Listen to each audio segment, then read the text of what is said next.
Chapter 5. Concerning the way to govern cities or principalities which lived under their own laws before they were annexed.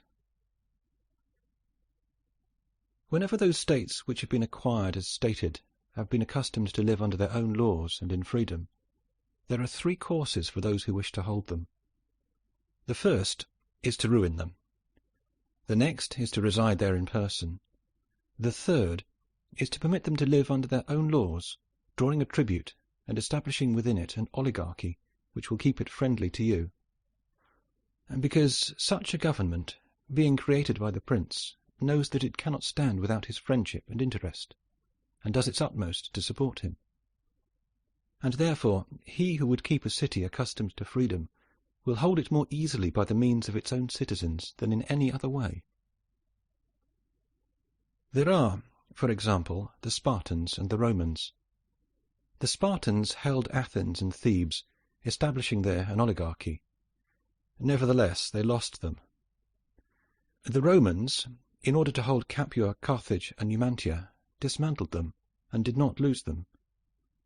They wished to hold Greece as the Spartans held it, making it free and permitting its laws, and did not succeed.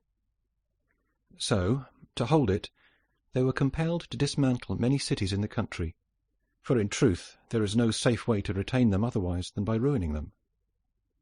And he who becomes master of a city accustomed to freedom, and does not destroy it, may expect to be destroyed by it. For in rebellion it has always the watchword of liberty and its ancient privileges as a rallying point, which neither time nor benefits will ever cause it to forget. And whatever you may do or provide against, they never forget that name or their privileges, unless they are disunited or dispersed. But at every chance they immediately rally to them, as Pisa after the 100 years she had been held in bondage by the Florentines.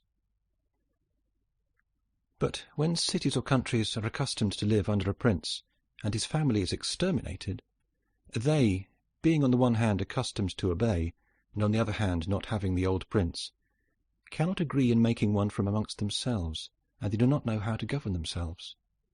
For this reason they are very slow to take up arms, and a prince can gain them to himself, and secure them much more easily.